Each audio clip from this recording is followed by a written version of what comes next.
Hey, listeners, Ginger here, and just wanted to drop a quick reminder that we have a wonderful merch store powered by Slaker Merch. You go to slakermerch.com/collections/GingerTalks. You can find our wonderful merch, whether you want stickers, a comfortable plush hoodie, or just a nice t-shirt. Maybe it says a little golden tat on there. Make sure you go check out the merch store. Thank you so much for all of your unending support, and we appreciate you. Now go get your merch, confuse your friends, and enjoy the episode. Welcome to the GingerTalks podcast with Ginger Snap 67 and Druid Knowledge. And now, here's Ginger. Hello, everybody, and welcome back to the GingerTalks podcast. My name is Ginger Snaps, and joining me, as always, you know him, you love him, Druid Knowledge. Druid, how you doing, buddy? Oh, the weather outside is frightful, and the fire is so delightful. But if there's no place to go, let it snow, let it snow, let it snow. Here we are. That begs me to ask, is it snowing where you're at currently? No, it is not.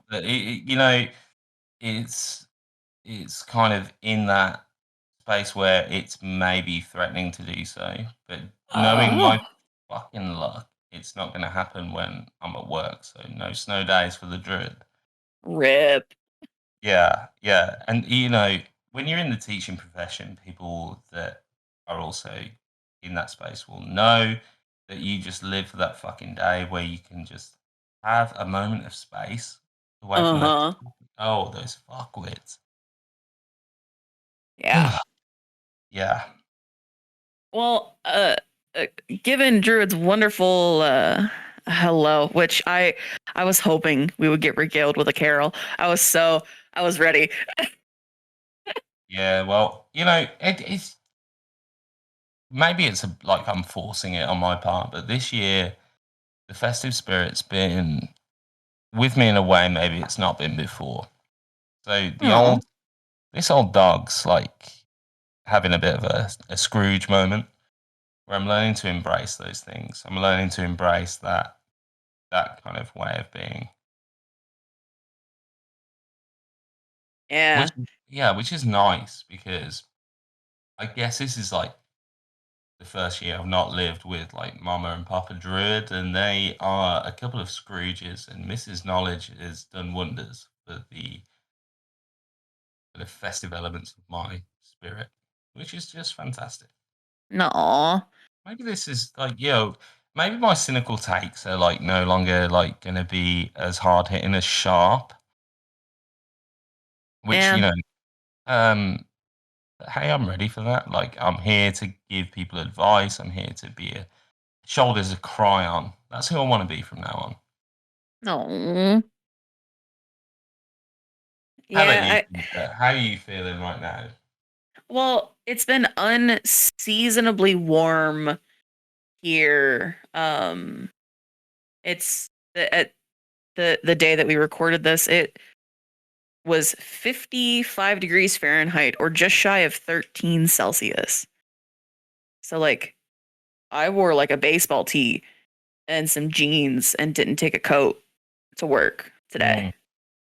And like, so it's quote unseasonably warm, but it feels like our winters where I'm at are starting later and later and going on till later and later. So, like, I'm sure by Christmas I'm gonna be like, fucking snow needs to fuck off. I'm tired of driving in it.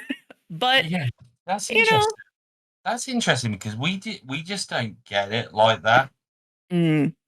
And this is, I've had a long-standing theory for some time now that the British Empire stood tall for so long because we live in a part of the world in which there are absolutely no extreme weather conditions. So there's no fucking earthquakes, there's no hurricanes, there's nothing to like fucking break your shack down. Mm-hmm. instead we were able to build a self-important system of control that we were then, with our technology that wasn't blustered over by harsh winds and ice and snow, we were able, or too harsh a heat in which like would mar our working. We were then able to use that technology to then be the biggest fuckwits on the planet for the longest time. So, anyone that's listening right now, that let's kind of see this as like a formal apology. I'm not the consulate, but listeners of the podcast will know, something of a voice of a generation over.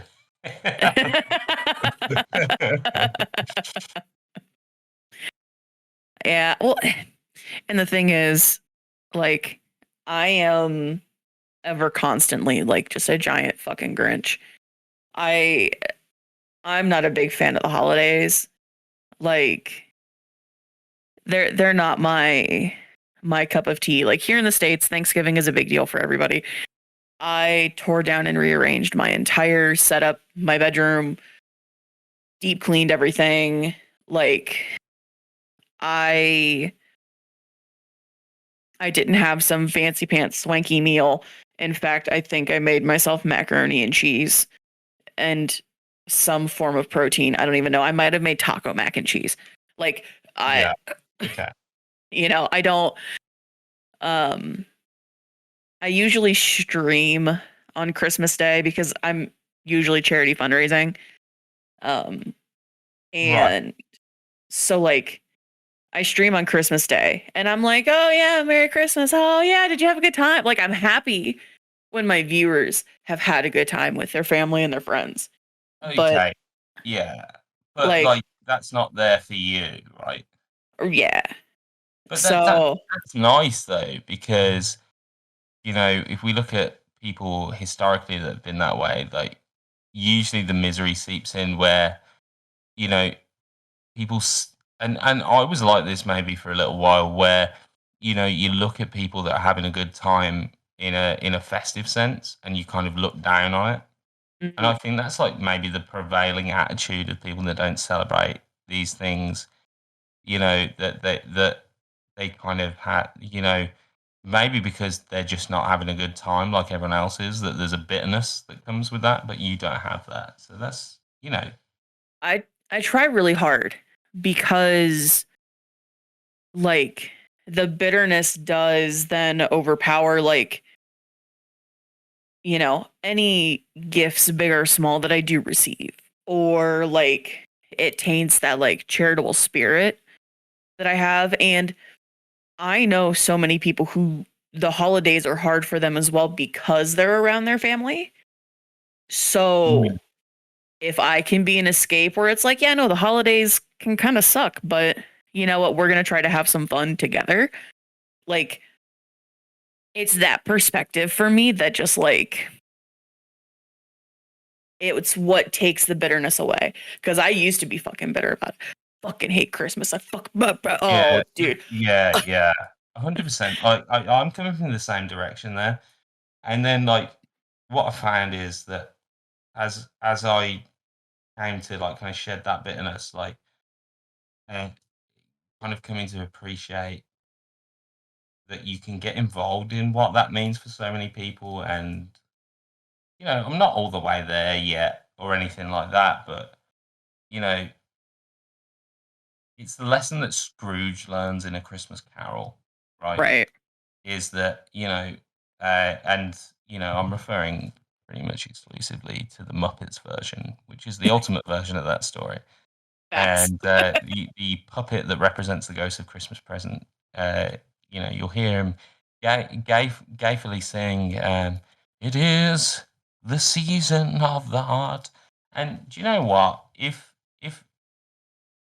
everyone were to actually get involved in what that idea symbolizes outside of all the biblical and religious bullshit, like for Mm-hmm. 1 month of the year in a world as contentious as this, and kind of put it aside, kind of how they do for music festivals. Right. It's like, because people definitely do that for music festivals. But if everyone just kind of bought into this idea that, like, hey, 1 month of the year, just don't be a dickhead, Right. then that's a good thing. And I've learned to kind of appreciate that over the years.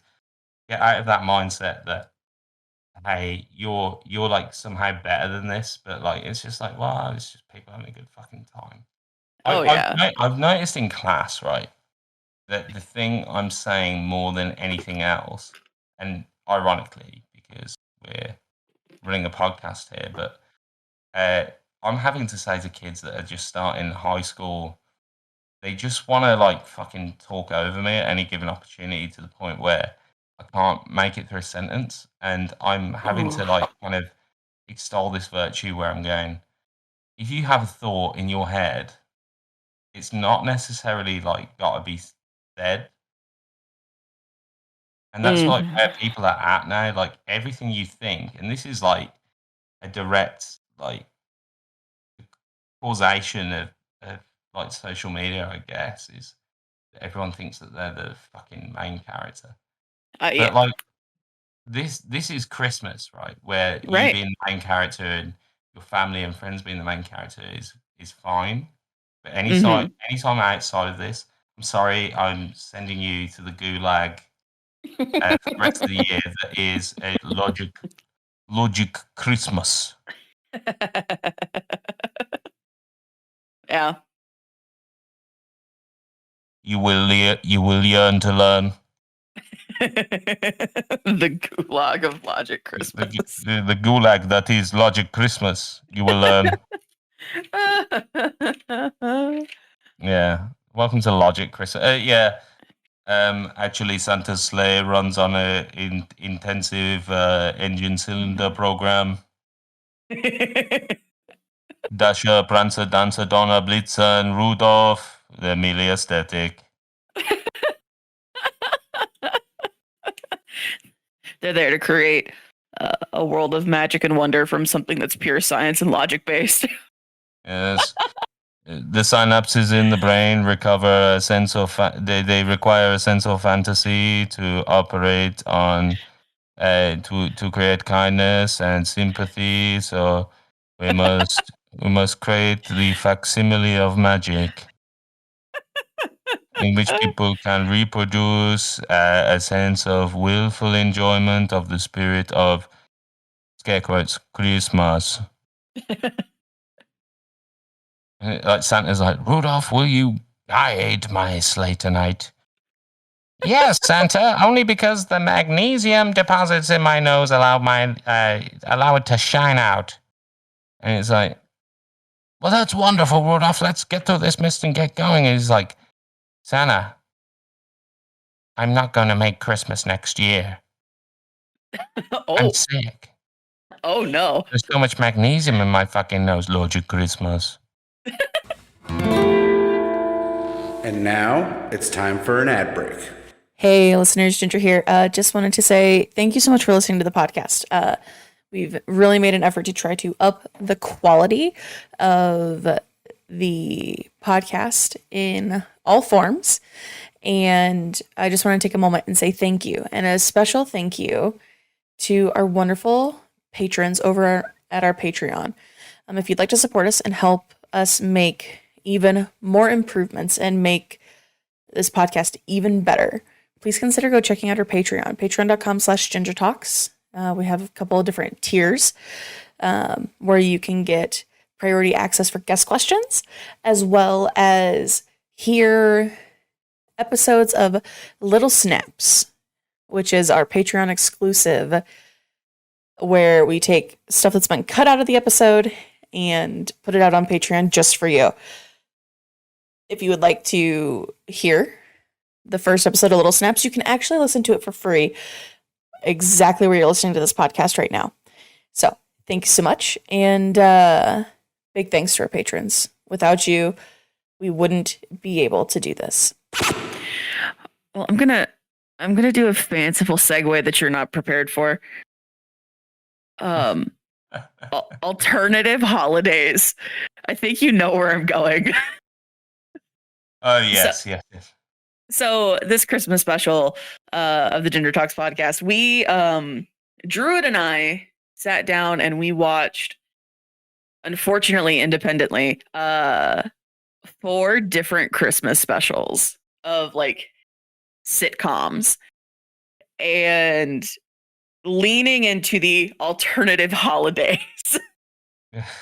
We both picked a couple of these, and we're gonna start with Seinfeld because we watched the Festivus episode of Seinfeld. Yes, yes. And what I don't think they realized when they made this episode of television, like what it was going to supply for the culture. Dude. Because because I've gone on to understand that like Festivus is something that people like legitimately now celebrate. Yeah. It's crazy the cultural phenomenons that come from these little like one-off things. Like Yes, yes. I and I watched these after midnight. So to refresh my or like planning ahead, I took notes as I watched these episodes of these shows. I forgot how fast paced a 30-minute episode of a television show had to be. I was like, holy fuck. You know, this is the great. I think this episode showcases a lot about what is great about Seinfeld. Mm-hmm. In that there's so much shit going on, and none of it's good. No. Like, Well, we should give a quick rundown of what the episode was about. okay, so Uh, yeah, so the episode begins like it begin like. By the way, also for a Christmas special, I must say that I admire that they start with a Hanukkah party. dude, And I was so hyped for that.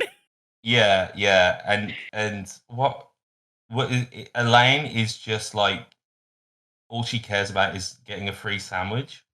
Yeah, so there was a dude that like came over and approached her, and she gave him a fake phone number on her punch card for Yeah. the terrible sub shop. Yes. Yeah. Yeah. Yeah. Yeah. So her entire arc for the episode is trying to get this punch card back from this sub shop from this dude and the antics along the way when she could have just said, no, I don't want to give you my phone number. Yes. Yeah. And again, like it's just like emblematic of what's so great about the show is just like how like the main kind of 4 characters have no scruples whatsoever when it No. comes to anything. You know, it's also, I mean, like, let's go a little further. So you've got, I absolutely love George's storyline in this episode, Dude, where that's I forgot how much like George rubbed me the wrong way. like, that's what's so great about George as a character. So for anyone that's not seen this, and full disclosure, like in case anyone wants to check this out, this episode's called the Strike. This is what my notes say, and Yes. it's episode 9 of season 10. So this is like near the end of the run of the show. It's Uh, season 9, episode 10. oh, sorry, yeah, I got that the wrong way around. Season 9, You're good. it's near the end of the run of the show. I think it only ran for 10 or 11 seasons total. Yeah. But, like, you've got to give it to Seinfeld. Seinfeld never dipped in quality as a show in the way a lot of sitcoms do, Right. and I think that's completely based on the fact that no one ever fucking and you know I'm about to say this like it's an original thought, but it's totally not. Like one of the mandates of the show is like no one learns anything. Like so they had a rule like no hugs, no learning. Yeah. And this is like emblematic of George. George is always like the lowest common denominator in Right. any given moment. And so in this episode, he doesn't want to buy gifts for his co-workers. So he hands out cards for donations to the something called the Human Fund, which is a charity that he's made up to his boss. And I absolutely love every moment that George is in this episode, by the way. Oh, it's so good. Because we all know that one person that would do that to get out of spending money on their coworkers and their boss. Yeah, 100%. And this is like pure Larry David humor, I think, in which, to kind of shed light on that, like Larry David toes the line perfectly between being like the biggest asshole in the room, but also at the same time, there's an element to everything going on where you like can kind of relate to it. And I think that this, like, because at work there's kind of been the pangs that we're going to be doing a Secret Santa this year. Ah. And in my head, I'm going like, oh, for fuck's sake. But like you think it for like a second, but you're like, okay, I'm gonna get Janice the lip balm. I'm gonna get her the body wash. You're gonna go with right. it. But like, there's an element to like this storyline from George where like I feel like I relate to it to a certain extent, because I've done a couple of work Secret Santas at this point in my life, and every time like I go in to like buying the gifts for my co-workers with the best of intentions and think like I'm gonna get this person like the best gift. Like, we announced that we're doing one, and I go like, I'm gonna get whoever I get, I'm gonna give them the best gift of all time that'll put a smile on their face. And then I'll just like draw someone that I don't fucking know. And then I'll be like, Yeah. okay, I guess it's scented candles again. Yeah. I frequently, like, when I get drug into like Secret Santa stuff, I'm like, okay, cool. They're getting a gift card. I don't care. They're getting a gift card of some kind. Like, yeah, it's like, yeah, best intentions going in, but like actually, like, how much of my like day can I like actually afford to spend on this? And like, just mentally, my social battery's fucked. well, because like Secret Santa stuff, 9 out of 10 times you get someone that you don't know, you don't like, or you have no idea what the fuck to give them. Like, Yeah, 100%. And like, so George comes up with this like he just like tells everyone in the office that he celebrates Festivus instead of Christmas. well, So the reason that came up is his boss was told that he needed to give a charitable donation somewhere and handed George a check for $20,000 for the Human Fund. yeah, And fantastic.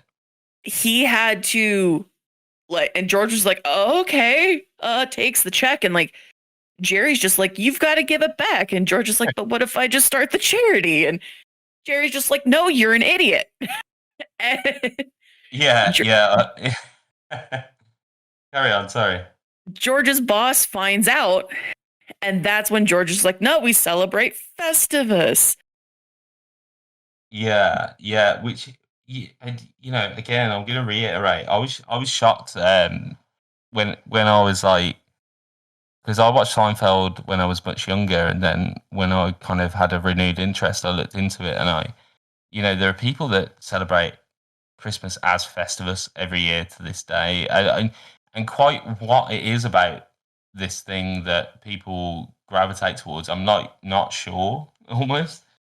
I think because Festivus is not about giving gifts. Like, it's about airing your grievances, and then like who's the best, which appeals to competitive nature and everybody wanting to be shitty about, like, you know what, this is my problem with you and you're just gonna sit here and take it. Yeah, okay, yeah, fair enough. And also it's Seinfeld, like, yeah, come on. yeah. And there was a great thing that you kind of touched on was that like Jerry takes the moral high ground with George. He's like, you've got Mm-hmm. to give the money back. But just when you think Jerry's a good guy, like he like fucks up in this episode as well. Like Yeah. he's horrible to so he meets a girl at a party, but the lighting isn't good. Mm-hmm. He he like he realizes that he doesn't necessarily like find her attractive when he sees her in the light, and he's Yeah. got this like yeah, I mean like this is it, right? Just when you think anyone's got the high ground in Seinfeld, like everyone's just like a shitty person. Mm. But Well, I and love that. I in my notes, I literally have these two notes back to back. Kramer is fucking weird, meaning I forgot how much he was just like in Jerry's apartment when he wasn't home. Oh yeah. And like how much he just like barges in. And I was just like, oh, I don't like that. So I don't know if you know this, but like Kramer is actually based on a real human being. Ah, So ah. in the show, he's Cosmo Kramer, played by Michael Richards, but he's actually based on a guy called Kenny Kramer who lived in the apartment opposite to Larry David, who co-created the show with Jerry. Holy And shit. he's like a real guy. And as far as I know, like the real Kramer to this day, like just makes his money like from being the guy that Kramer is based on. So he'll do like bus tours with people in Wow. New York and kind of like look at the show locations, talk about how and as far as I know, like Kramer is basically 100% is this guy Kenny Kramer, and he would just like turn up and like take Larry David's milk out of the fridge and shit. Like, it's one thing to have like a friend that lives in your building who you trust to do that, but always like knocks first before like sliding in your door. Like, because I'm gonna be real with you. If I don't have to wear pants, I don't want to wear pants. Like, Yeah, yeah. But like, there's something about Kramer that is just so New York, right? right. In Well, and like, then, oh, I'm in your building. right. Well, and then my Like, very next line in my notes, which I think leads to or like it ties into all of that. Kramer had a job? Question mark? Question mark?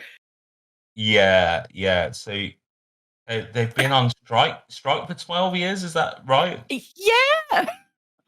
And he gets he gets fired at the end of the episode. So Yeah. he works at and now I will admit that I didn't rewatch this episode That's fair. for because I've watched Seinfeld so many times that I didn't actually rewatch this episode. But it's like a 12-year strike, right? And he works at Yeah. a like a bakery. He works at a bagel shop and they Yeah, went on strike. yes, And he gets a call that the strike is over and he's the only one that goes in to get his job back. yes, okay, yes. And I don't remember the exact circumstances.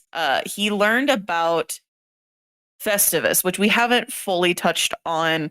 What like we've kind of skirted around why it's so important in the episode, but he goes back on strike because the bagel shop owner hires him back for the season, the holiday season, and he wants Festivus off.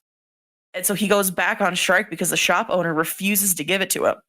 Yes, yeah. It's flooding back, and yeah, fantastic. Yeah, so he hears about the concept of this thing, and he's just like, I can use that, so I don't have to like work. Yeah, there's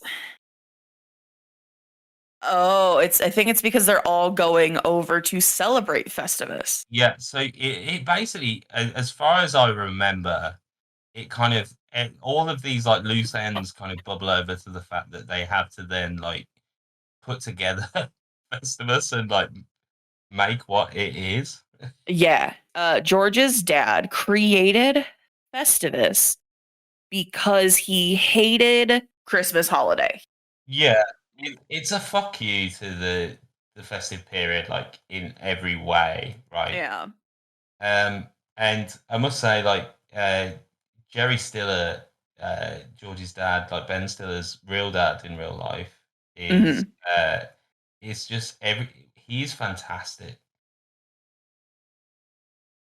Real quick.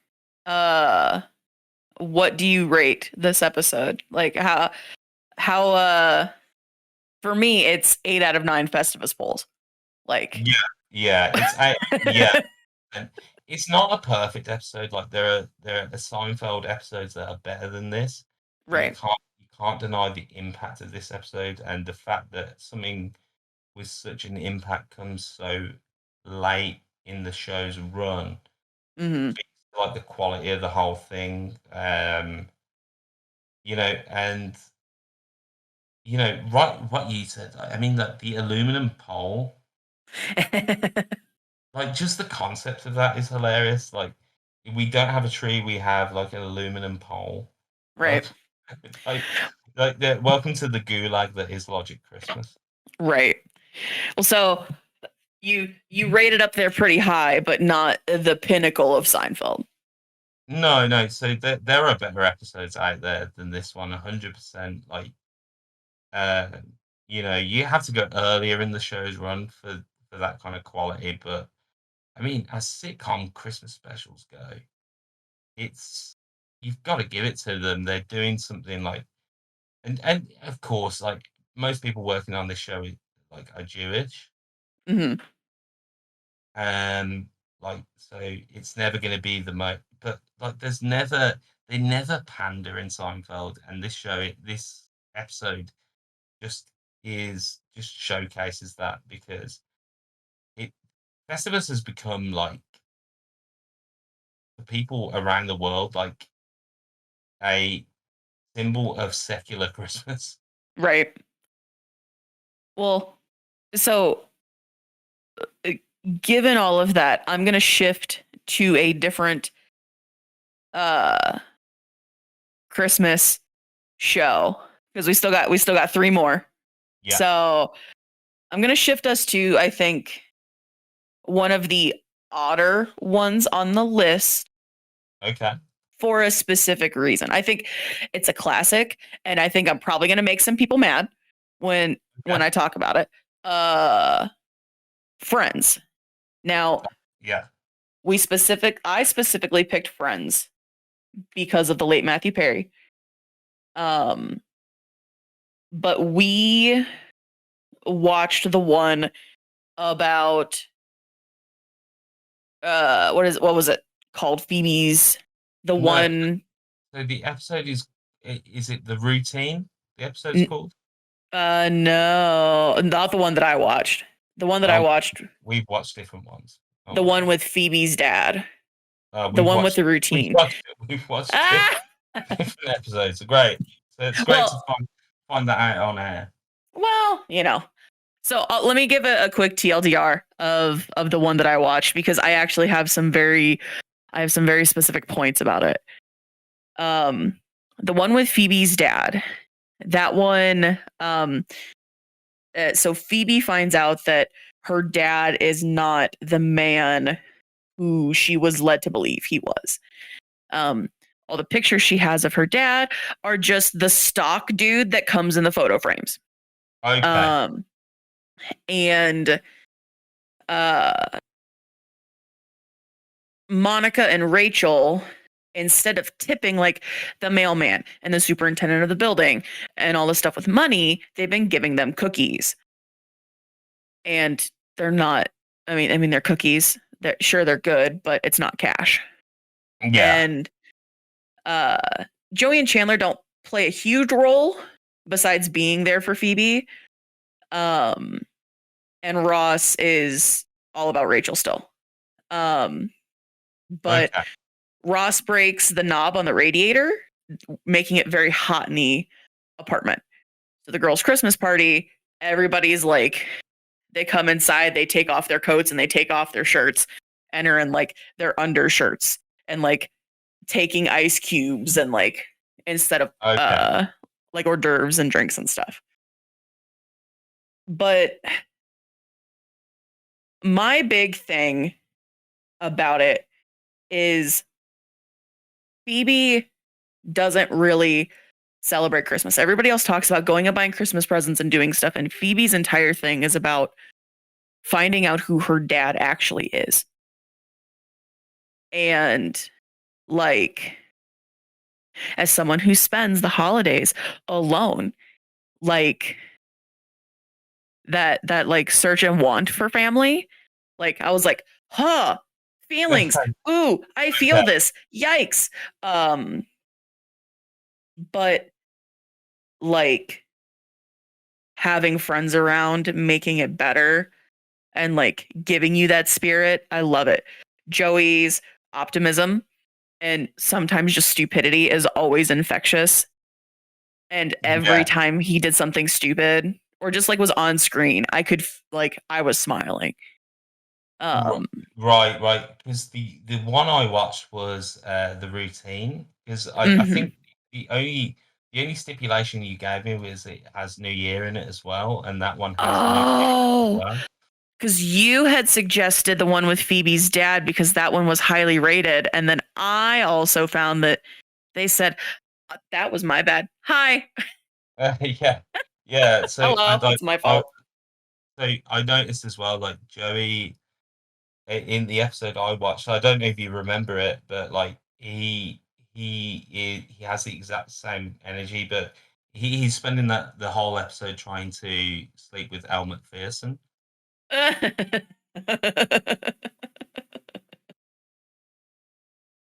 And I Nice. actually like I've got my like gripes with Friends, but I actually enjoyed the episode. I watched for like quite a bit.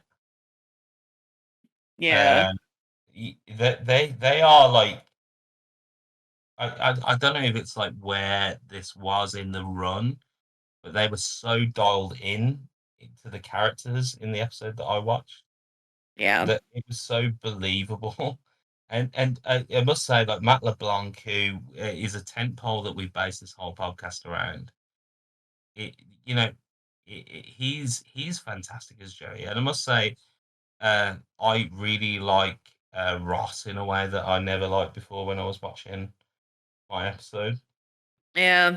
I, Joey and Chandler, I think, are by far my favorite characters out of Friends.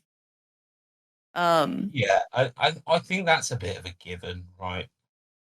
well, it's one of those things where they're just two really good friends where they have their issues, they go through their shit, but at the end of the day, they still have this love for each other. And, you know, there's there's no weird or awkward thing about like them being as tight of friends as they are. Yeah. Okay. A- I understand that. And like, because them being there for Phoebe, like, they had Christmas shopping to go do and they missed it because they were with Phoebe when she couldn't get up the courage to go knock on her father's door on Christmas Eve. Right. Like, I mean, I know some people can't pick out a single friend that would do that. And Joey breaking the tension of saying, "Do you think he would mind if I went in and used his bathroom?" And Phoebe didn't even have the courage to go past his front hedges. Like the simplicity of it. And the rest of their friends give them shit for giving them gas station Christmas presents when they were with Phoebe. They were doing a more important thing than buying a physical item. And like Yeah. the excitement of Joey in that like end scene, just he's that feel good friend that like he's always there even if he's not the brightest bulb in the box. Yeah. Like he's a really good character. I mean, like there's no doubt, and that's what I'm saying. Like everyone in Friends like really embodies their role in a way that like so few comedies get right. And as I say, like I've got my gripes with Friends, Mm-hmm. but like the episode, like in the this is so weird that we're talking about separate episodes, but um, in the episode that I watched, I mean, like it's the and I have no gripes in saying this now. The late great Matthew Perry. I mean, like he is Chandler and David Schwimmer is Ross. Like Yeah. Lisa Kudrow is Phoebe. Like they embody those roles, and that gives that show like that level of like genuine edge Yeah. that you like. Where I was watching it, I was like, oh, okay, I kind of see what the fuss is about because Yeah. they're just so good at what they do. I mean, like Matthew Perry. So the episode I watched, the routine. There's the kind of B plot is that Rachel, Phoebe, and Chandler are trying to like go around Chandler and Monica's apartment looking for Christmas gifts that Monica's left, and Matthew Perry is clearly like ad libbing some lines where he's just like, yeah, whatever, like whatever's in the script, like you don't know Chandler better than I do, and I think Right. like when a sitcom is in its stride, um, that's what like drives it is when the cast know like they've been doing this for like 6 7 years. They're like they've not hit the point where they've had that jump in the shark episode, Right.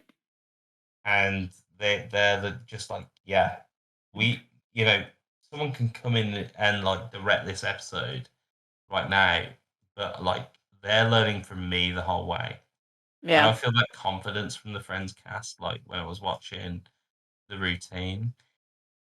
That being said, uh the ho- the premise of the episode that I watched was that I don't know if you're familiar with it, that um Ross and Monica have had this dance routine since they were kids, and they love the Dick Clark New Year's Eve show, uh and they're desperately trying to get on camera the whole time.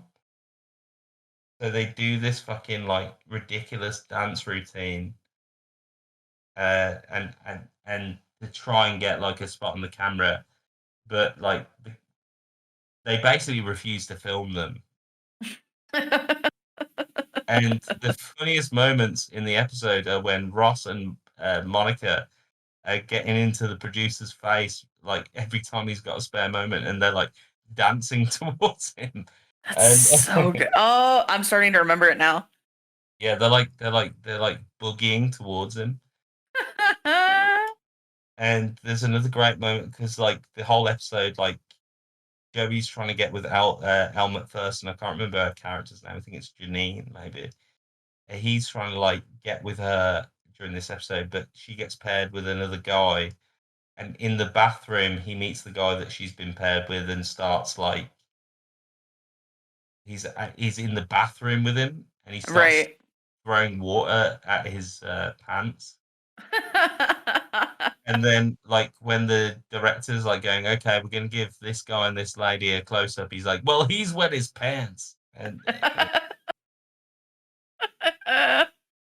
like it doesn't sound funny. Like, in fact, like, I can't believe the writers' room let it be okay. But Right. it's like a testament to how good they are as actors in those roles. Is that Matt LeBlanc makes that premise that on paper would have looked like absolute shit, and he makes it Right. gold just by through performance alone. Yeah. Well, I actually read something recently that Matthew Perry refused to do an entire like scene and they had to rewrite an episode because there's this whole underlying thing that everybody assumes that Chandler is gay. Oh right, And they were going to have Chandler go to a gay bar and be the straight man in the gay bar and constantly be getting hit on. and he refused to do it, not because he has a problem with it, like on a oh my god, all the gay people. No, it was just more of like, you're making fun of a marginalized group. Yeah. Okay. Yeah, I get that completely. This is something like so we're looking at like three like primetime American sitcoms in this Mm-hmm. episode, and all three deal with this in different ways, but all Yeah. three deal with this in completely um classy ways. Yeah. Because like Seinfeld has the same thing where they kind of what was it? Jerry Seinfeld didn't like the script, and it was basically the same premise, and he added like every time they were mentioned that he was gay, they would say not that there's anything wrong with that, and that was the Right. running gag of that episode was like not that anything's wrong with that, Right. and it apparently I actually watched a YouTube video on this that was like a tent pole for like gay communities in America because like no one was actually saying that. Yeah. Like, sorry to dial it back, but like, Well, and but the thing is all of these sitcoms, with the exception of one, so all the American sitcoms include different things like Hanukkah and, a family's alternative fucking Christmas in Festivus. And, it's not a cookie cutter white picket fence bullshit. And, while we're talking about sitcoms, I, I'm going to slide us over to the Frasier episode if that's okay. yeah, yeah, I will side note and sidebar. Um, Handmade Christmas gifts are perfectly valid, whether it's cookies or like that random bullshit thing. They are just as fucking valid, especially when you're poor. I digress. Moving on. Frasier. yes, yeah, okay. Sorry. So yeah, no, it needed to be said. So I I I looked at a bunch of lists ahead of like selecting this episode that, and it Frasier did a bunch of Christmas episodes, Hmm. but when that now I've seen this episode like many times, Hmm. but when I was looking at the synopsis for it, I was like, well, there is absolutely when you look at what happens in this episode. So we're talking about high holidays. Again, this is very late in the run. In fact, is this the final series of Frasier? If it's not the final, it's Oh. the penultimate series of Frasier. Um, we're nearing the end of the run. Frasier's running out of steam in a big way at this point. But when I was looking at the synopsis of like the greatest Frasier Christmas specials, I was just like, well, we've got to talk about this one because it has two things in it. It has an accidental ingestion of a pot brownie, and it's got a goth phase.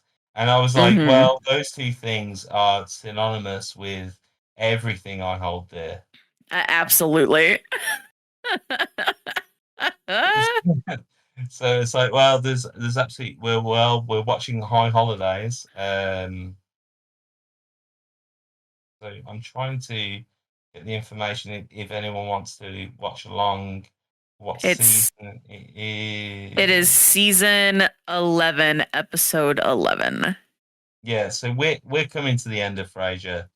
This episode might be a last gasp before because I said earlier like Seinfeld had that mantra of no hugs, no learning, but Hmm. I think in many ways Frasier dips after Niles and Daphne get together. Yeah. But what did you think of this episode of Frasier?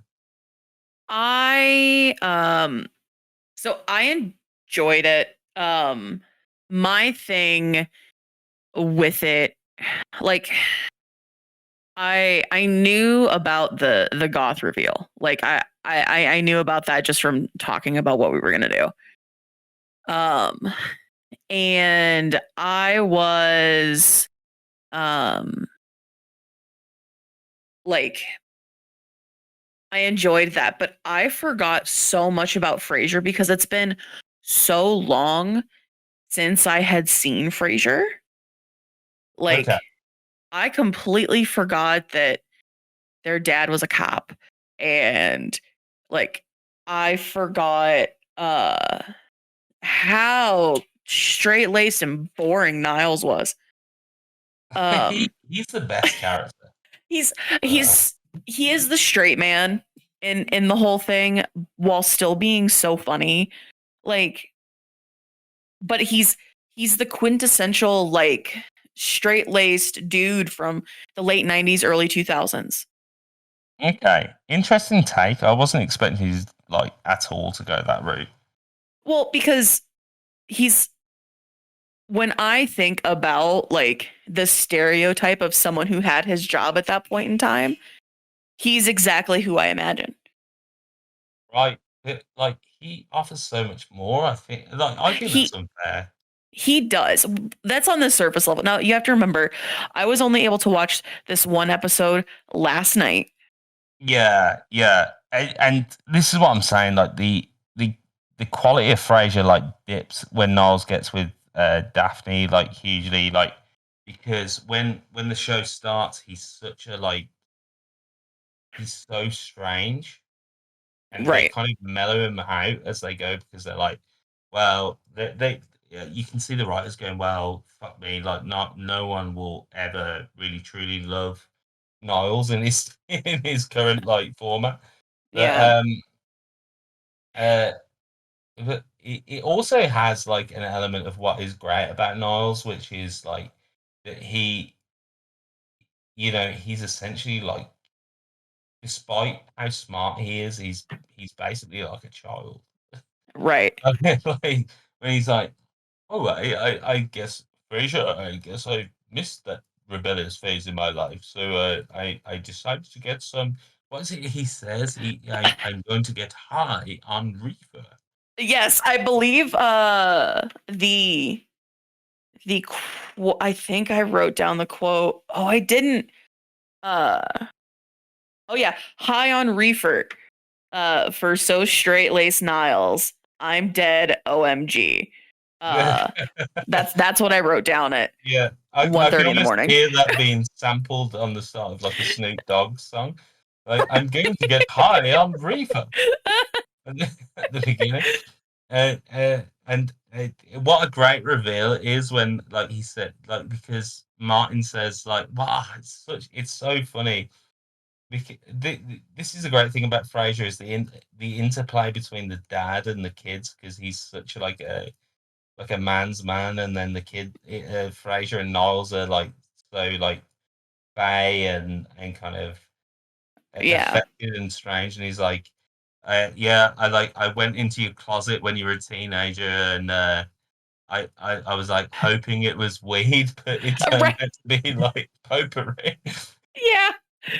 Well, and like I was sitting there and I was watching that and I was just like, oh man, like I jokingly call it my poor people experience, but like my experience of, now as an adult, like, yeah, I can sit and talk to my dad about pot and my mom about popping an Yeah, edible to like help go to sleep. Like as an yeah, adult, talking to my family about that kind of shit is not like the weirdest or most unusual thing. Like, yeah. Like me and Mama Druid have like smoked a few bowls together, like at this point, and yeah, like it's so funny that as a grown man, he's like. I'm going to. The whole premise of the episode is that Niles is going to get stoned, and Martin, the father, isn't gonna fucking like know, but like he's just gonna be high in his presence yeah. Well, as like because, a man in his 40s. yeah. Well, because the whole thing that brought it up was Frasier's son Freddie is there to visit for Christmas. And when he comes in the door, he's like head to toe goth. Chains, black clothes, gloves, makeup, whole thing. And he's going to see his friend Andy, who is a girl. And like they started talking about the rebellious phases that kids go through, and Niles didn't have one. Yeah, which like there's so many great. In fact, like one of my favorite episodes of the show is when Freddie is going. He's in the spelling bee, and Frasier and Niles like didn't win the spelling bee. I think is what it is, and they're like pushing for Freddie to win the spelling bee, and then they go out into the courtyard behind the spelling bee venue when things don't go quite out how they planned, and they do like balls to the wall street spelling. Yeah. Like, and Niles gives this great speech where he goes like he's like two people just going out there without the accolades, and they're going out there just to spell. Wouldn't that be the best celebration of them all? uh, and this has those moments every time they. What you realise is great about this is that it lampoons people that live to a certain standard, like absolutely phenomenally. When they go like, oh, like and imagine there's a side of camembert there. How droll! Right. Which what maybe that speaks to my experience growing up. Like my dad's parents are like that, Mm. and so it really resonates with me whenever I watch it because like we're not from a rich family.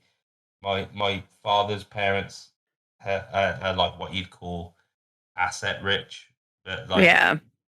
that screams of people that are essentially dipping their toes in the water of a certain lifestyle Right. that they can't necessarily afford. And Frasier does that very well. But I think there's so many great when Freddie comes in and Frasier's just like, oh, I would hope what I would have hoped Lilith would have thought to mention this. Yeah. And and just like Martin just accepts him straight away as being a goth. He's like, "Oh, Freddie, great to see you," but like, oh God, like Freddie is dressing like a Fruit Loop right now. Yeah. And again, testament to the show. Like, what Frasier does better than any sitcom is its resolution, because Frasier is a therapist, and you see him being like a shitty therapist kind of throughout his day in his radio show or his romantic relationships. But Frasier does this one thing really well that I think it does better than like any other show of its type is that when it comes like Frasier resolves all its problems. Like uh, he he manages to like get Freddie on side. Like Freddie's upset and he's like not sure how to deal with it.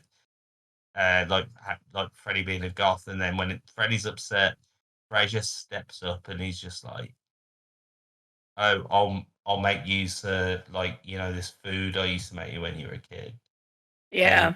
we'll work it out and we'll make it all right." Like Frasier's really good at that kind of like Yeah. getting into a jam. Frasier therapizes his fucking way through it.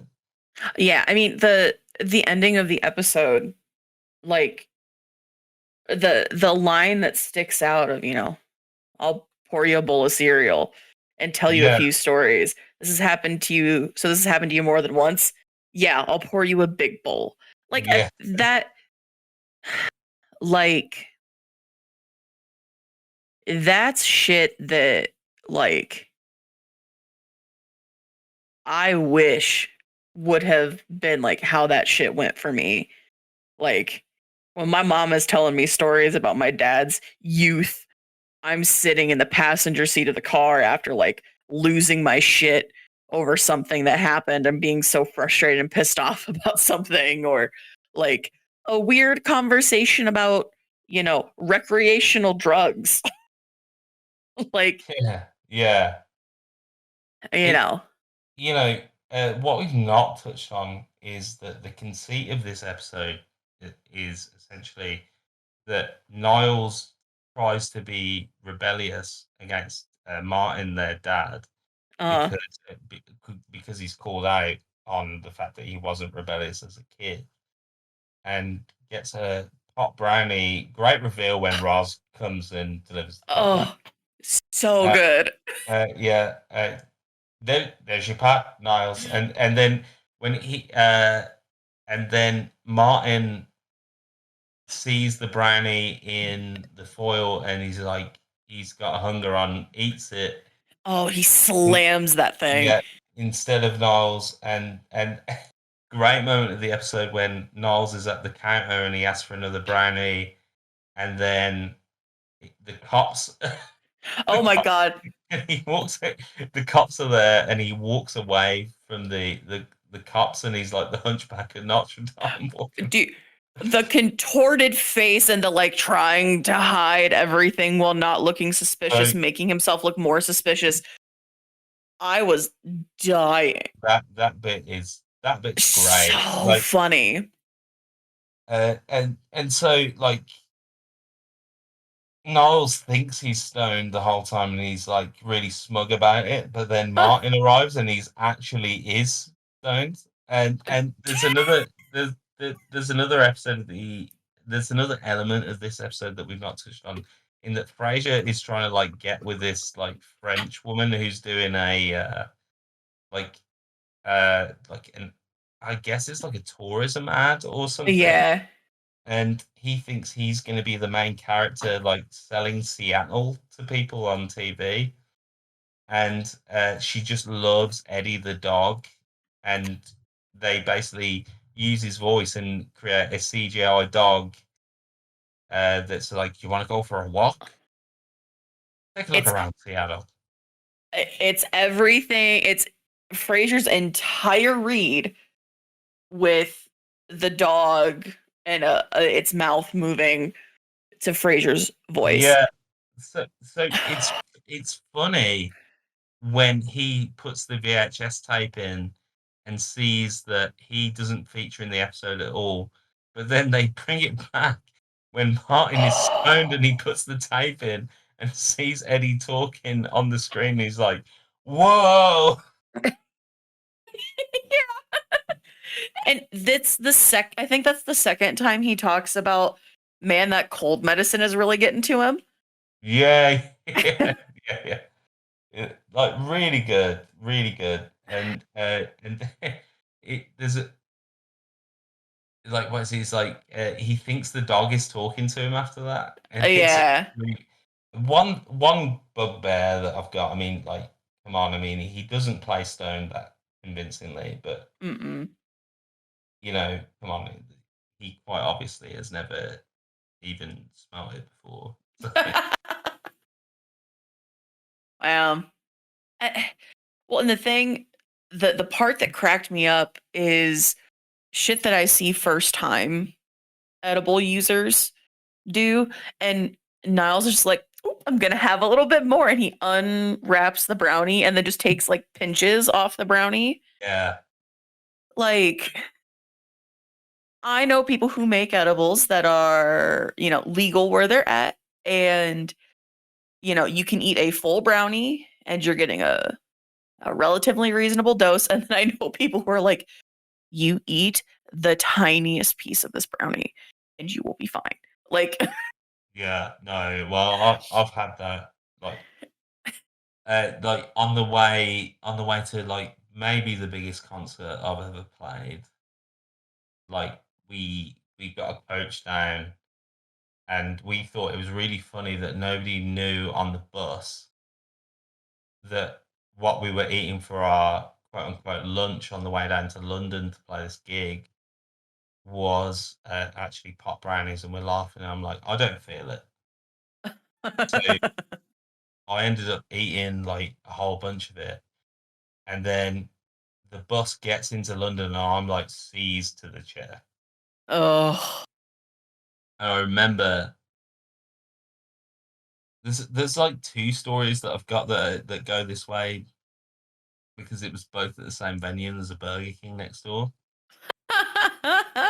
So you might remember the episode where I talked about the LSD incident, Yeah. where I went into Burger King and I got to the front desk and I couldn't order. Well, it happened twice. It happened with the pot brownie as well. Oh And it was the God. same location. It happened twice. That down in London, like 2 hour bus journey down. Get out of the bus, like everyone's talking about how hungry they are. Big queues because it's in the centre of Camden, which is one of the busiest parts of London. Right. And then I'm in like a queue for like 20 minutes, and I get to the end of it, and I just talk to the guy at the desk. I look at them, and I just went, "Do you know what? Don't bother. I don't know what the fuck I want." But yeah, again, like great moment. The therapizing at the end, where like Niles is like upset that he wasn't stoned the whole time and the whole thing was not real, and then And it was his Fraser, dad who was stoned. and Fraser goes like he's like they kind of like talk about it as a failed endeavor, and like he's not rebellious, and then Fraser goes, "Well, you don't feel rebellious. Well, you did manage to get our cop father stoned." Yeah. Yeah. Like that was that moment where I was just like, see, you can rebel in different ways. Like I felt that like canned like pseudo lesson if you really wanted to look into it. Like I fell into the Yeah, sitcom trap. I was like, shit. like it's just Fraser's so good at that. I mean, like Yeah.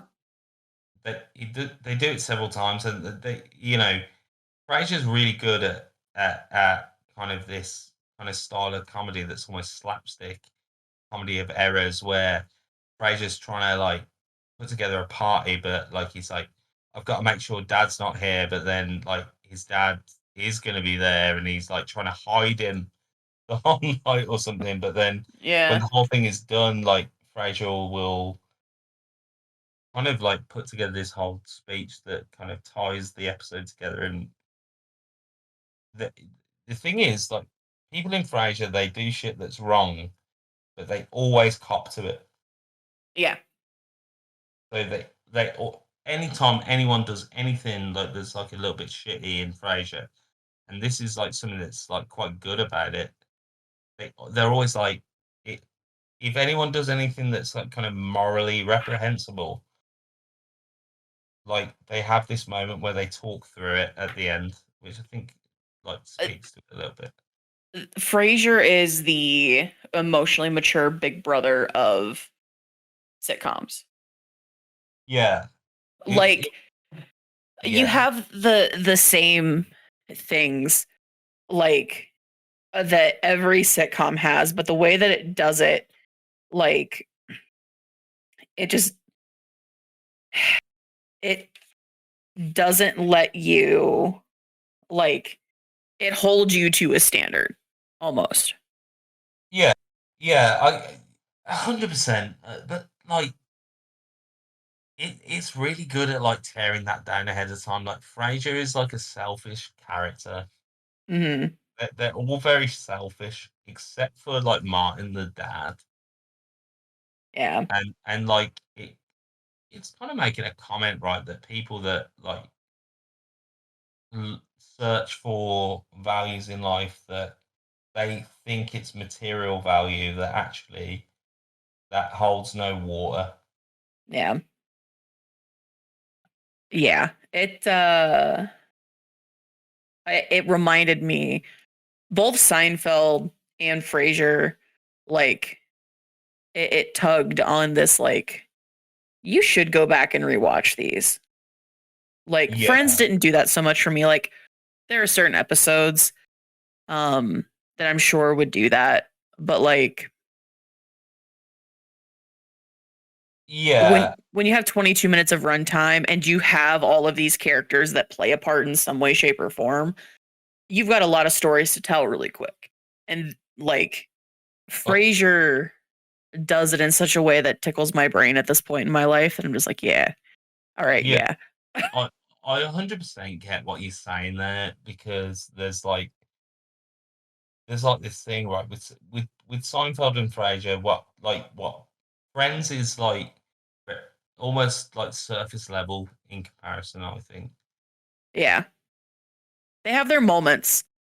Yeah, Um, they do. They do. But there's look, any sitcom that's been produced kind of before a certain point is going to have its problematic elements, and I'm not going to say that Seinfeld or Frasier doesn't have them, right. but there's something a little less like superficial going on with Seinfeld Yeah. and Frasier. It feels for me, Friends is the one that anybody will put on and have a good time. Seinfeld and Frasier, uh, you can watch and enjoy on the surface level, but like there can be a deeper meaning and a deeper message in that, and Yeah, I fucks with it.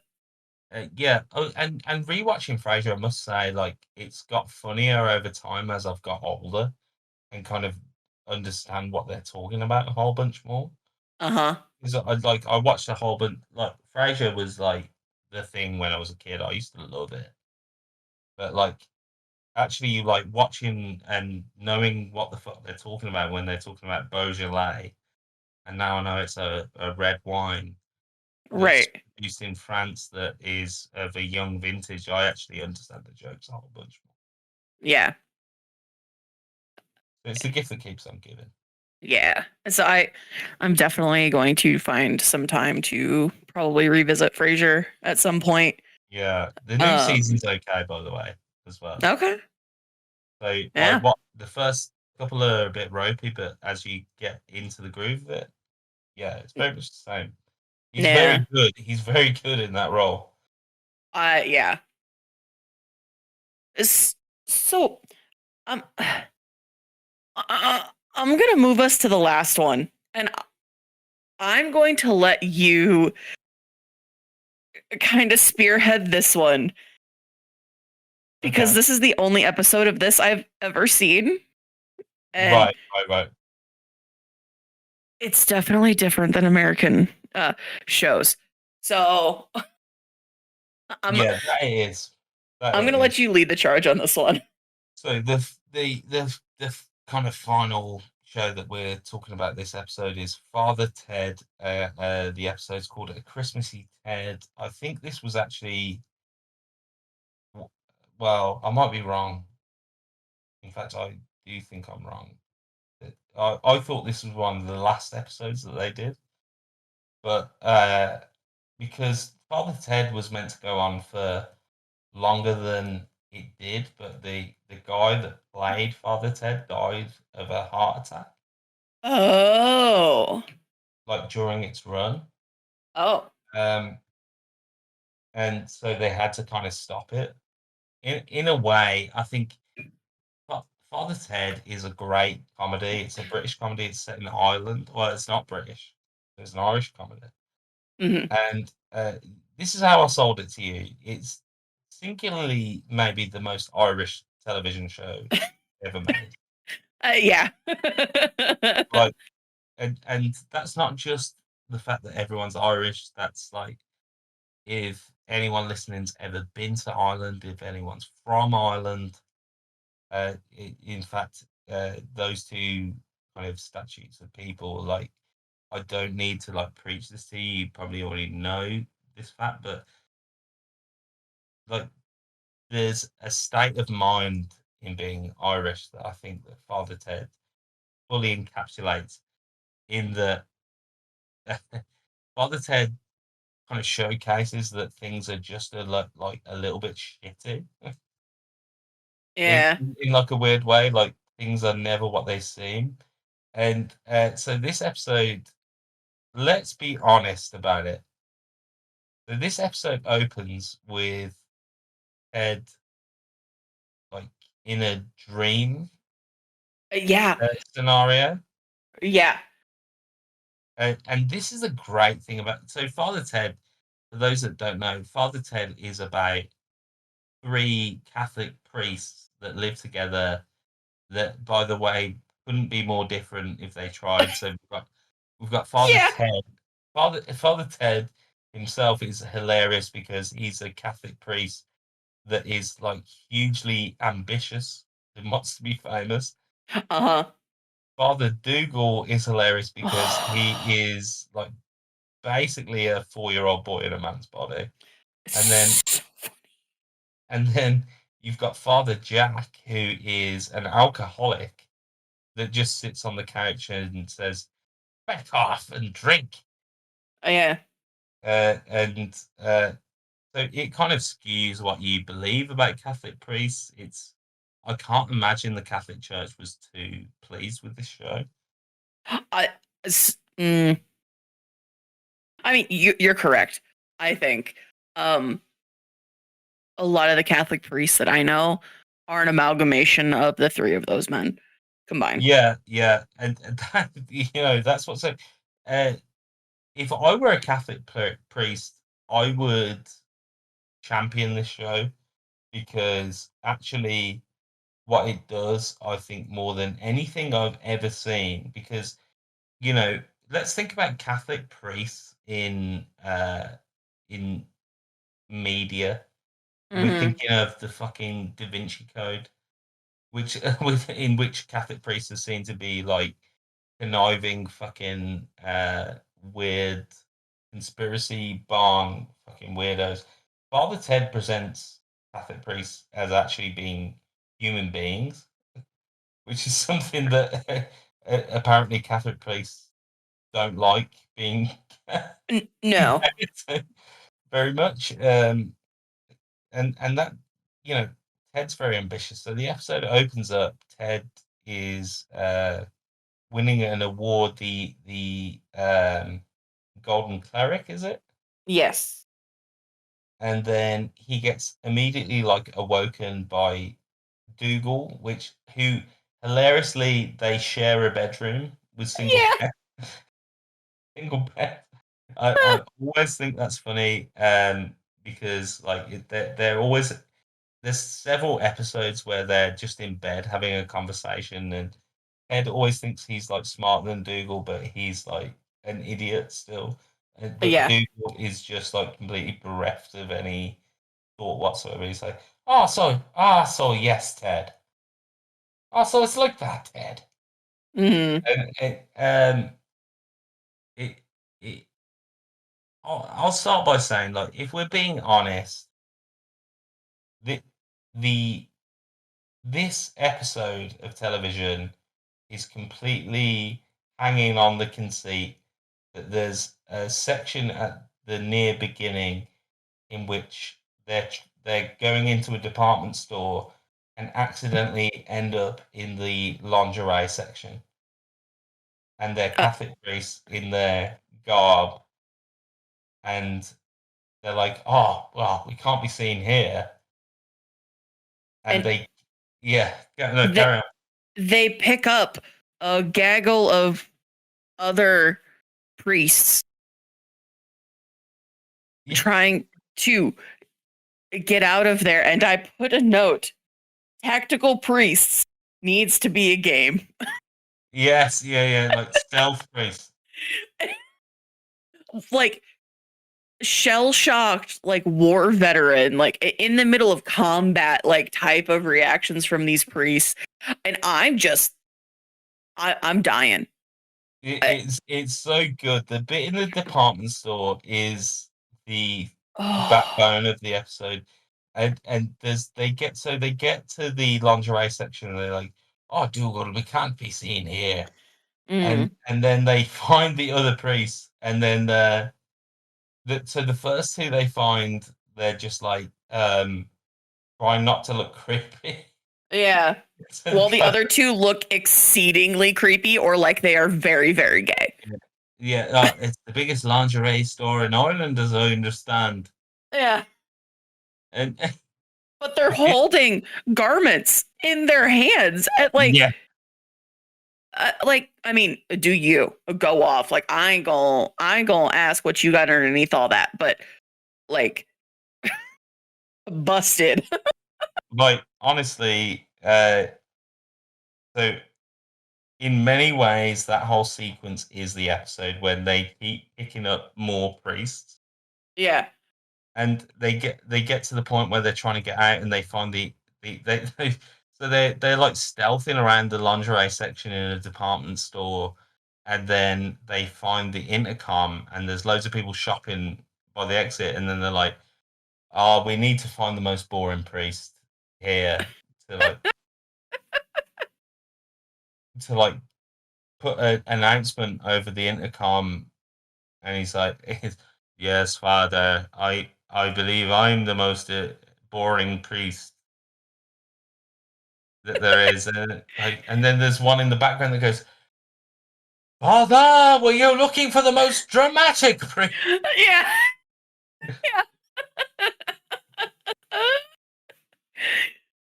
Just the archetypes of like kinds of people, and it was just It's a, so it, good. it's just funny because they're priests. And again, Mm. like there's the two that are creepy, but the rest of them are just like trying to get out unseen. Well, and then there's the one, I believe he had a cane, who like fell and made a commotion or a ruckus of some I kind. yeah, And he's just like, I'm only gonna slow you down. Just leave me here. just leave me here, Ted. Yeah. Yeah. Like that just dramatic. I'm only gonna slow you down. You won't make it out. Yeah, it's like a war movie, right? It is. And Yeah, when they the and then they get the boring priest. He's like, "The star is about to close." please go to the counter with your purchases. Yeah, it so funny. And as I say, like that happens quite early on in the episode, and Hmm. definitely like that bit is so iconic that the rest of it doesn't live up to it. Yeah. I, for me, like I was like, oh, the highlight of the episode came so early. Okay. Like, uh, because there were great moments farther along in the episode, but that sequence was just so funny. Like yeah, like priests trying to like get like they end up like in a lingerie section, and they're like stuck there because they don't want to be seen there because they're priests. Again, it's just like it just is humanizing like that group of people in a way that I don't think anything else humanizes Catholic Yeah. fucking priests in the same way as this show, because there are so many great episodes. And I think because this is 55 minutes long, they decided to like do a little bit extra on it. I think it I actually wondered. it yeah, so usually it's about 20 minutes long, but actually I think it suffers from being a little bit longer, if I'm honest.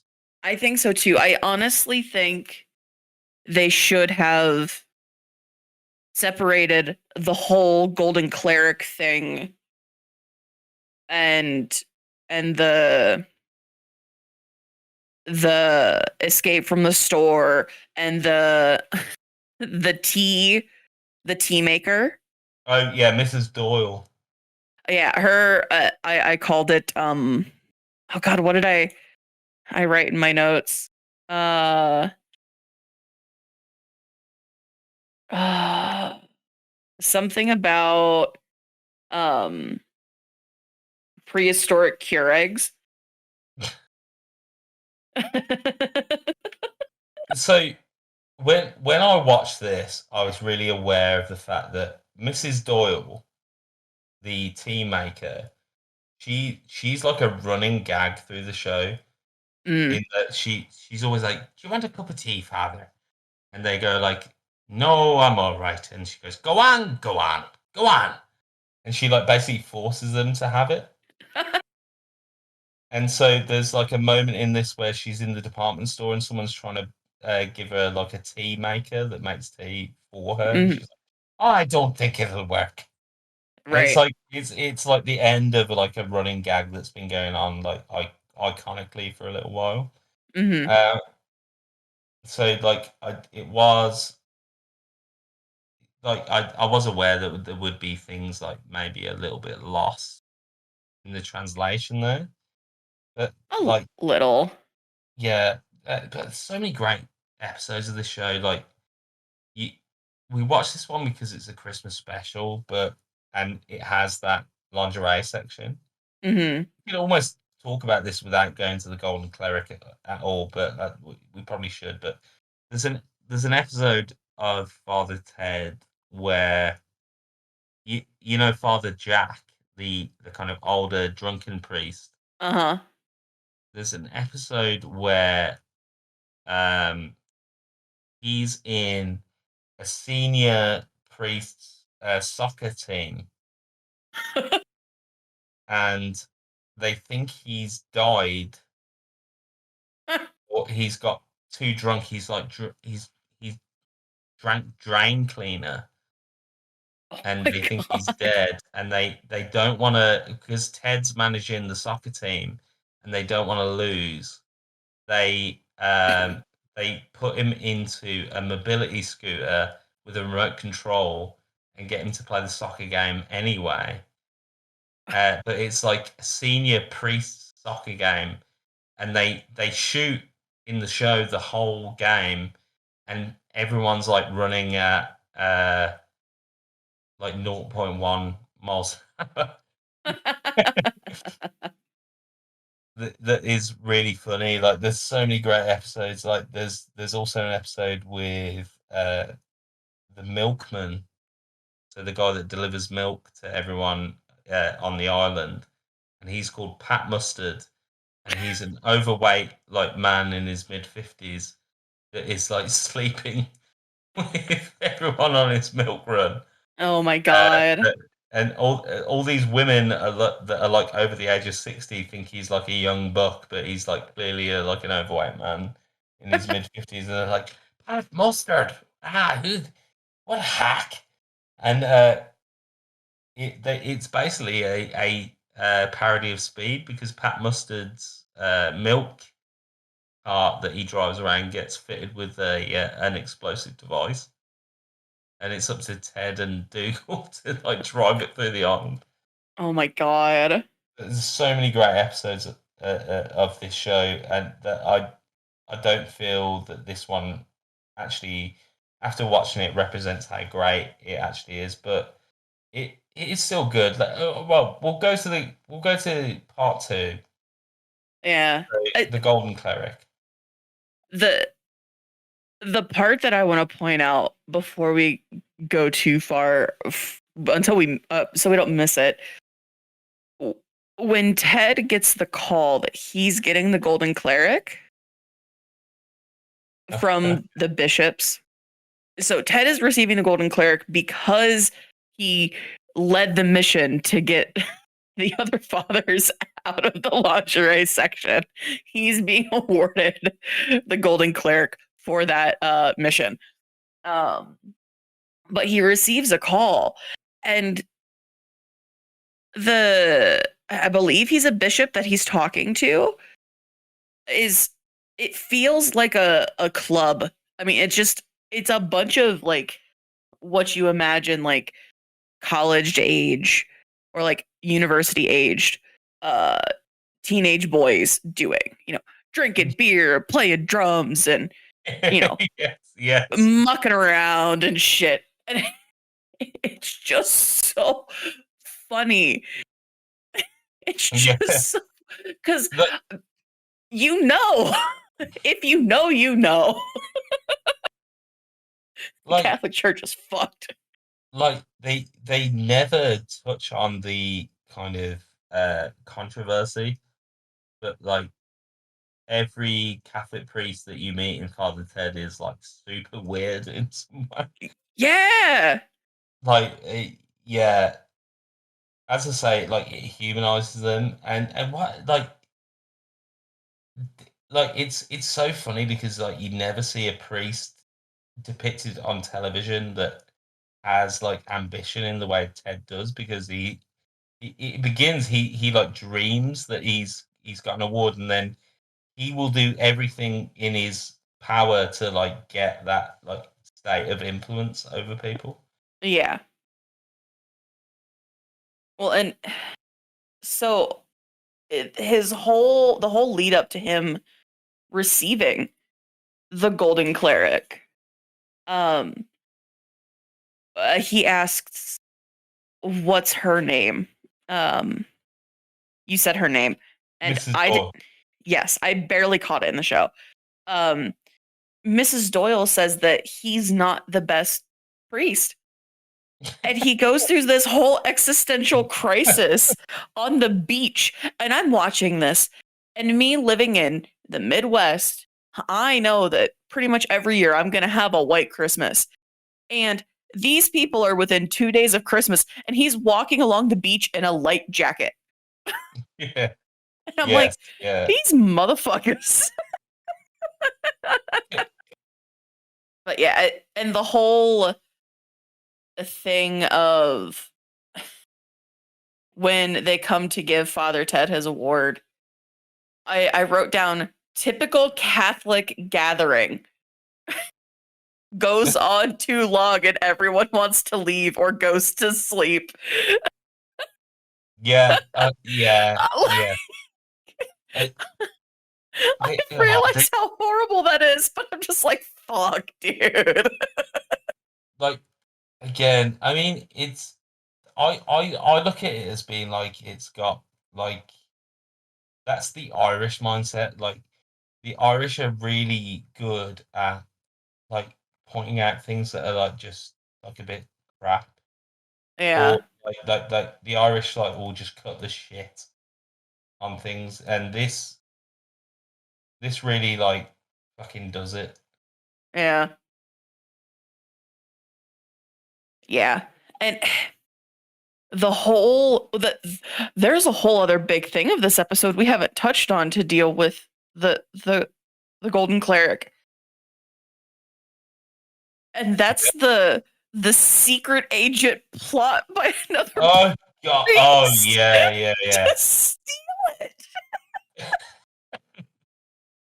Yeah, again, I mean, like, well, you explain your experience of that.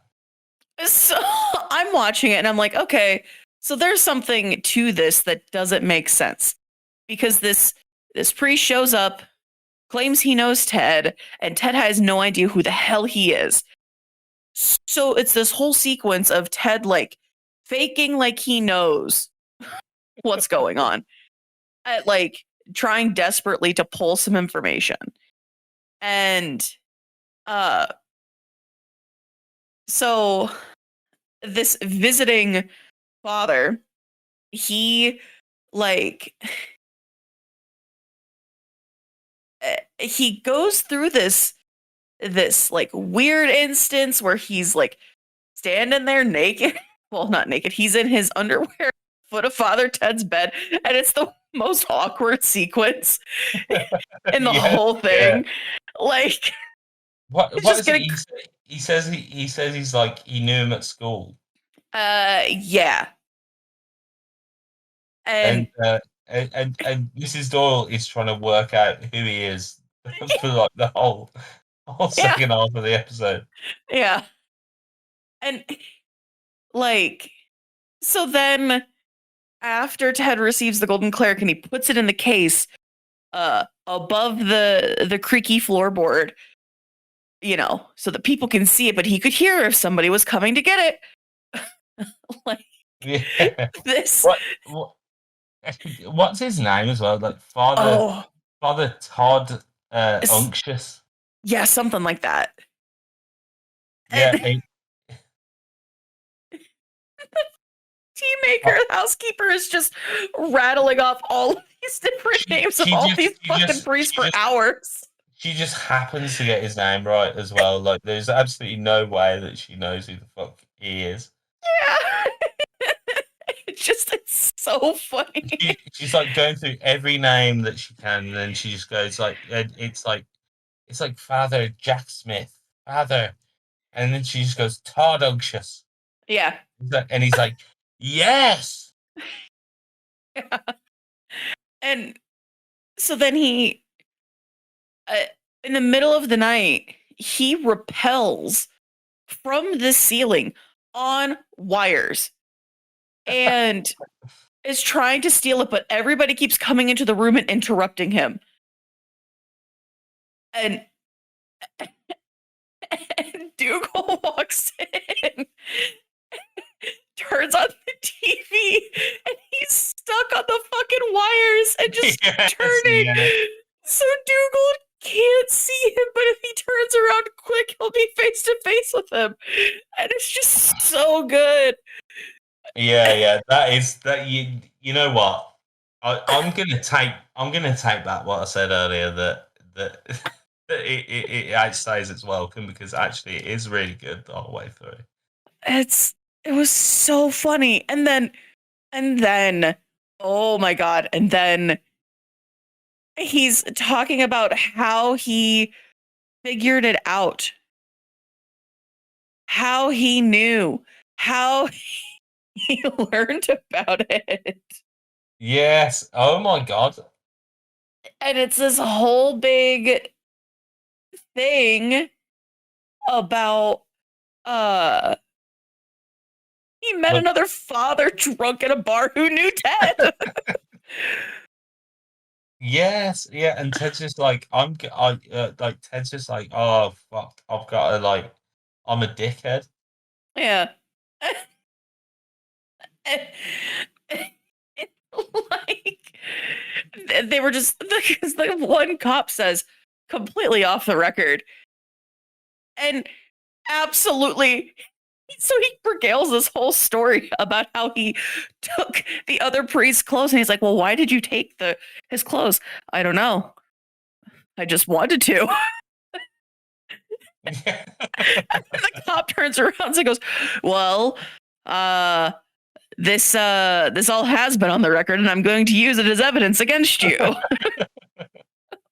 Like, what? It's so good. It's underrated. Father Ted. I mean, I think it's a bit of a British institution, but it's been forgotten. The thing I will say about Father Ted is you can tell that is a British Irish, like it's you can definitely tell where it's from outside of accents and location. The speed and the way the story arcs flow, it's not like a typical American sitcom, in my opinion. So there's in the first episode, I think what's emblematic of what you're saying, the first episode, they try and stage like a carnival on the island, and there's just like a guy that's like clearly like inbred or something.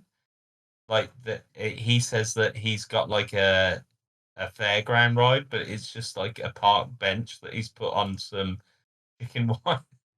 Oh, rocks in the local area. He's like, and he just looks at Ted and he goes, don't fucking look at me. Yeah, like, where the pacing of like Friends and Frasier and stuff, it packs a very multiple stories into its 22-minute runtime. This was 55 minutes, and it told one overarching storyline, yes, but it could have been broken up into 2 episodes. But the humor in it is just, it's different. And if you're not prepared for it, it can feel so dry. I watched Father Ted first because I knew it was longer. Wow. And yeah, so I watched these last night because your girl's been busy. And my intention was to watch Father Ted and go to bed. And I didn't. I watched all 4 of these shows back to back to back to back to back. And the beginning of Father Ted leading up to the department store felt like forever because my brain hadn't been like I hadn't switched my brain into that mindset. And then like after that, I was in. I was sold. It went by so fast. Yeah. Like it really is great, and it's worth saying like that I don't back the creator, because the creator of Father Ted really sadly has become a voice in the trans debate that is on the wrong side of history. Ah, That being said, everything that guy created up to the point where he became and it was a slow decline, but like everything he created is an absolute like masterpiece up to the point where he like lost his mind. You can actually see the actual moment the creator of Father Ted lost his mind. really? He created a sitcom called Black Books, which was really good, about a pissed up, drunken bookseller that like just hated everyone. And then he also created the little thing called the IT crowd, which I know lots of I've heard. yeah, Yeah, lots of Americans like that one. Because what's it? The IT department, they go, IT, what can I do for you? And it's like, have you tried turning it off and on again? right. But like, it's a shame. Like, I think it's like kind of sullied the legacy of that show, and I would feel kind of remiss not to mention it.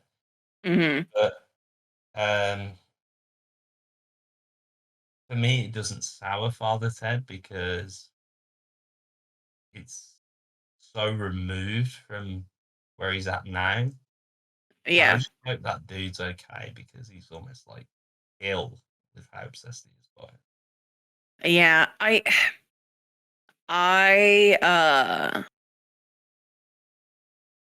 I know for me, there's a fair amount of um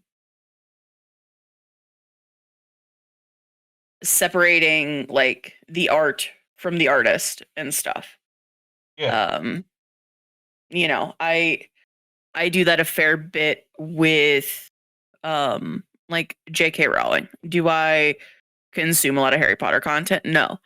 But the points in my life where Harry Potter was so prevalent and meant so much for me, like it I separate her yeah. from, you know, And and it also, like when they created these things, like it wasn't a debate that they right, were even aware of, right? right. And that's not to like be an apologist, but like as I say, like I would just feel like I wouldn't feel right not mentioning it. Yeah. Well, and I have, there's plenty of people here that I feel very much the same way about. Um, you know, uh, a lot of the makeup that I do own is made by a man who a lot of people don't like, but the man makes damn good makeup. Yeah, yeah. Like Like, and and I bought a lot of it before, the extent of some of the things that he's done was brought to light. And if people are going like people have gifted me some of his makeup and I'm like, thank you. The company already has the money. I might as well use the product. yeah, 100%. But you know, we'll never apologize for that kind of behavior. But Hmm. like on the on the same token, I mean, like this is it transcends that, right? And I'm Right. sorry to bring it into an argument that maybe that we weren't planning on having on this podcast, and Tim can like put it out anyway, so it doesn't matter. But like, I mean, yeah, you're right. Separate the art from the artist. Like, take what you want from things. Father Ted has nothing to do with that Right. side of your political spectrum. Has nothing to Right. do with his. He wasn't even aware that he existed. Right. What I'd say is like, just don't support this fucking guy now. So the reason I'm saying this, I guess, is because like he's tried to get a Father Ted musical off the ground. Ah, It's not been able to go ahead because of like, everything going what- on. yeah. So if people search it, they'll see it, and I think it's our duty to show a bit of awareness. And if you're someone that is not going to be able to watch this, I think it's only fair that we give you the choice. Mm-hmm. That being said, I mean, it, the priest in the department store, just fantastic. Yeah. Yeah. So worth it for that, worth the price of admission. And if you're going to go from this to something else, go to the one where they play the soccer game, because that is fucking. Yeah, I'll have to experiment with more uh Father Ted. Um Yeah, and honorable mention. I realized only today that there is a British sitcom comedy special that I'd probably rate higher than this one, and that's the Peep Show oh, Christmas special. Have you ever seen Peep Show? no. So I will urge anyone that can hear my voice to what, like, if you are listening to this, go off and watch uh, all of Peep Show. It is a sitcom written by Jesse Armstrong, who has gone on to now uh, win Emmys, being the showrunner for Succession. Oh wow. Okay. And I think Peep Show might be the finest comedy of all time. In fact, I would say that. All And right. like, to be fair, like the whole time we've been speaking about this, a little bit of me is lamenting that I didn't suggest that one instead. Well, and I actually have where I wrote all of my notes at the top of the page. I had started a list of shows that we talked about because we talked about doing more than just these four shows in this episode. We talked about doing, 5 or 6.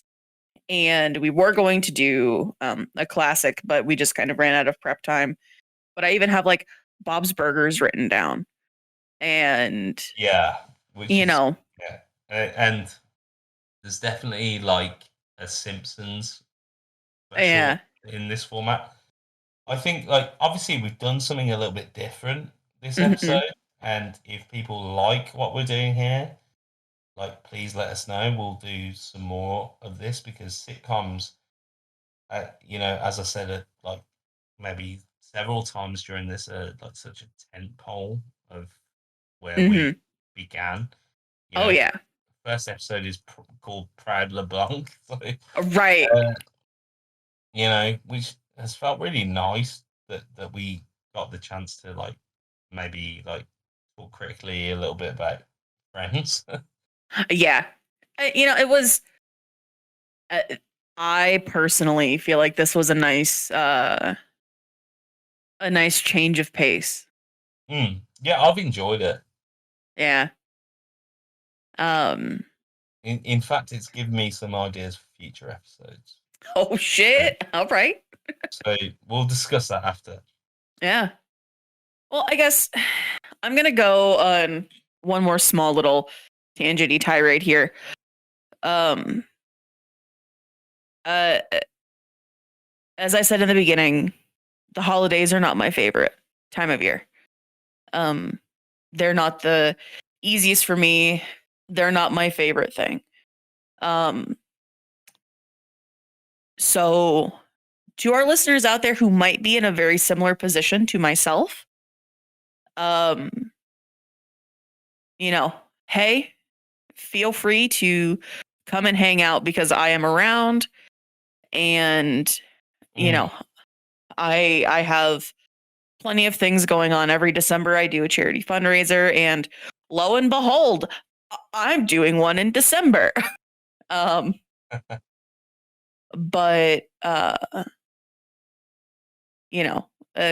come hang out, whether you're with family and having a good time or not, or if you're alone like me. You don't have to be alone. I'm live. Yeah, I'm live on Twitch and YouTube a lot, and come hang out and hopefully have a good time, because that's what we aim to do in all of the chaos and everything else that goes on. So that was more of a shameless plug than I meant for it to sound, but it is what it is at this point. I don't give a fuck. As like an addendum to that, like if you're thinking about getting in touch with me, please don't. Actually, I'd really like to not hear from you. Leave me alone during Christmas. I get all my heat from candlelight at this time of year. And yeah, if you want to get in touch, please don't. And in fact, don't contact me ever.